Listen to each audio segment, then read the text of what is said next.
السلام عليكم. موضوع بقى البروبيوتيك طبعا او البكتيريا النافعة.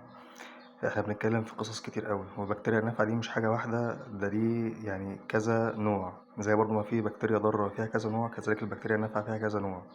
فبالتالي هتلاقي في كذا حاجة أنواع معينة. يعني مثلا الزبادي فيه جزء مش عارف، الخميرة كده يعني كل تفصيلة وفيها حاجة معينة، مفيش حاجة جامعة كله مع بعضيه إلا بقى كمنتجات بتتصنع اللي تبقى جامعة.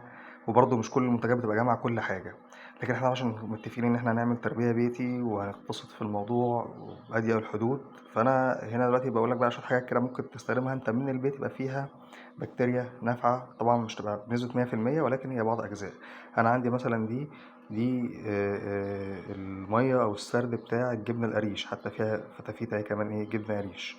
هنا هبدأ إن أنا الفتافيت الصغيرة دي هطحنها في قلب المية دي، يعني هدوبها فيها خالص، هخليها دايبة فيها.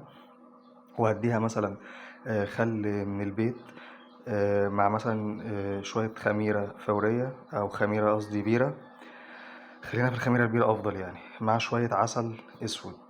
من كل حاجة كده مثلا اللي هو إيه، يعني 2-3 سنتي على حسب انت طبعا انت المسقى عندك. لو هنتكلم مثلا في اللتر، فممكن مثلا نحط مثلا 5 سنتي عسل، مع مثلا 3 جرام خميرة، مع مثلا برضو 5 سنتي خل كده يعني. تمام، انا بكلمك في حاجات بسيطة. طب يعني انت هنا بقى بتتكلم في مية جبنة قريش، يعني حاجة بسيطة. ممكن برضو الزبادي، ان انا اجيب علبة زبادي واشيل الوش القشطة بتاعها اللي على الوش ده، والعلبة دي نفسها ادوبها في مية،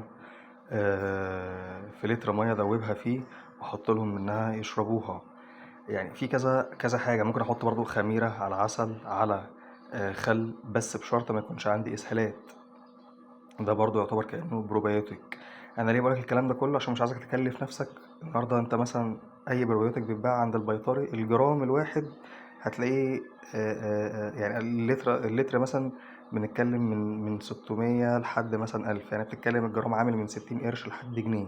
انا بحاول اقتصد الدنيا معاك بقدر الامكان، بس ده كله يبقى مقابله فيه رعاية كافية، مبقاش انا مهمل من كل النواحي، يبقى فيه رعاية كافية. دي كده بدايل بسيطة اللي احنا بنتكلم فيها. مش هي نسبة 100%، ولكن هنحاول ان احنا نظبط الدنيا بقدر الامكان. انا بتكلم دلوقتي بخاطب اللي هما ستات البيوت، اللي عايز يعمل مشروع بس جايب كام كتكوت كده يجرب فيهم الاول يشوف الدنيا فيها ايه. فدي حاجة بسيطة تظبط معاك.